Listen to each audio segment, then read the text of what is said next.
el Ecuador definía un nuevo sistema, la necesidad de avanzar hacia un nuevo sistema global de reservas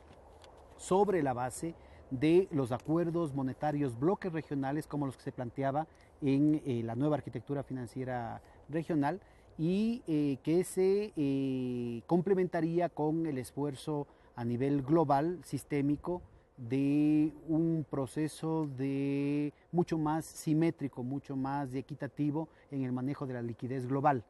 que no quede condicionado, como lastimosamente ha sido la tónica, ¿no es cierto?, después de Lehman Brothers, precisamente por las dificultades para poner en práctica la resolución de los 192 plenipotenciarios de los países miembros de Naciones Unidas de ese entonces, que lo resolvieron, incluyendo Estados Unidos y Europa, muy claramente la necesidad de establecer emisiones de derechos especiales de giro, que son este sistema de moneda electrónica del Fondo Monetario, que lo emite el Fondo Monetario Internacional, pero que el Fondo Monetario Internacional lo odia,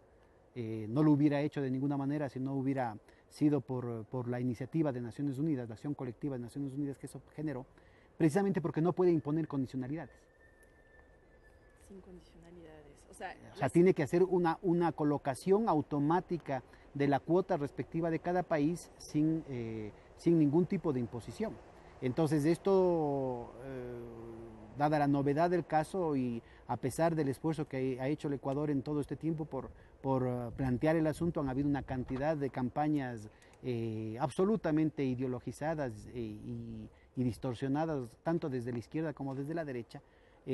ocultando la verdadera naturaleza del proceso, ocultando el hecho de que se trataba de una disponibilidad de liquidez internacional para todos los países de manera relativamente simétrica frente a la brutalidad de las emisiones unilaterales que han hecho, por ejemplo, la Reserva Federal de los Estados Unidos, de varios millones de dólares a favor de un puñado de bancos, o de las emisiones unilaterales que ha hecho el Banco de Japón o el Banco de Inglaterra o el Banco Central Europeo, ¿no es cierto? Y que en su gran mayoría han terminado alimentando los procesos de especulación en los mercados de commodities, de energía, de metales preciosos, pero sobre todo de alimentos, incluyendo la provocación de la crisis artificial que se dio en el año 2009, 2008-2009, y que provocó hambruna, un aumento del número de personas que ya rebasaron los 1.000 millones de seres humanos sufriendo déficits alimentarios simplemente por una carestía artificial provocada por estos bancos sobre la base de la caridad pública que provino de estas asignaciones de liquidez desde los bancos centrales en el norte, que obviamente no pueden tener contraparte de parte del resto de los 190 países del mundo. Entonces, se habla mucho de libre comercio, del tratamiento igualitario, de condiciones sin privilegios, cuando se tiene una situación de privilegio estructural, ¿no es cierto?, que se ha aplicado con toda la grosería y sin límites. Se ha pasado de las emisiones originales al quantitative easing 1, al quantitative easing 2, y ahora están, a pesar de que hablan de tapering, de un proceso de reducción de la velocidad con la que se emite moneda a favor de esos bancos, sin que tenga ningún resultado en términos de crédito productivo, de generación de empleo, de generación de producción, de generación de bienestar, o ni siquiera de mejora de la situación de los bancos a nivel internacional,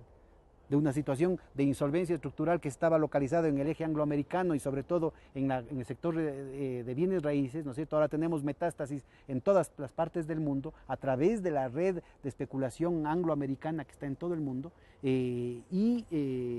un proceso de metástasis también dentro del propio norte con ya no solamente las deudas residenciales, sino las hipotecas comerciales, el paso ya no solamente de los inmobiliarios, sino a los créditos estudiantiles, a los créditos de las empresas, a las deudas de los hogares, a las deudas de los gobiernos estaduales, a las deudas de los gobiernos federales, en todo el norte, y cada vez con un contagio muy rápido también hacia la semiperiferia y la periferia. Entonces, ¿para qué ha servido toda esa plata? Solamente para enriquecer a un sector. Entonces, la posibilidad de generar una alternativa humanista y democrática a la crisis pasa necesariamente por establecer, no como panacea, pero como condición necesaria, no suficiente,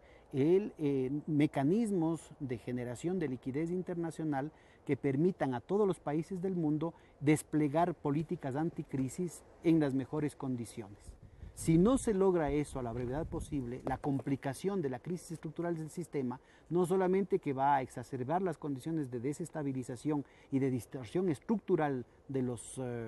mercados básicos a nivel mundial, que ya se ha reflejado hasta ahorita y que ahorita inclusive ya no queda solamente como una posibilidad teórica, sino con evidencias criminales, ¿no es cierto?, de las actuaciones fraudulentas de los grandes bancos y de los principales gobiernos del norte, la manipulación de las tasas de interés, la manipulación de los precios de la energía, la manipulación de los precios de los metales preciosos, la distorsión y la falsificación de los principales indicadores con los que se manejan los gobiernos y con los que se manejan los principales mercados financieros. Esto ya no es un tema de la teoría de la conspiración, esto está en la palestra pública y está en los principales medios de prensa. Entonces, yo lo que creo es que es indispensable retomar esa iniciativa, recuperar lo que fue la propuesta del Ecuador en la Asamblea Nacional de Naciones Unidas en el año 2008-2009, la comisión Stiglitz y el reporte que fue traducido en el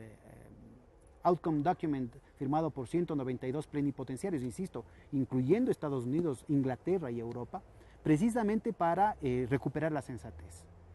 precisamente para evitar que esto pase de una exacerbación de las condiciones de desestabilización y de fragilidad a condiciones de guerra, como sucedió hace 100 años con la Primera Guerra Mundial, porque al final del cuento, ¿no es cierto?, la guerra es el expediente más rápido y más rentable que tienen los círculos más oscuros para sacar adelante sus protervos intereses, ¿no es cierto? Entonces vamos a terminar los pueblos del mundo pagando los platos rotos y resolviéndoles la crisis de la peor manera a los irresponsables, corruptos e incompetentes que han llevado al mundo a la situación en la que están, ¿no?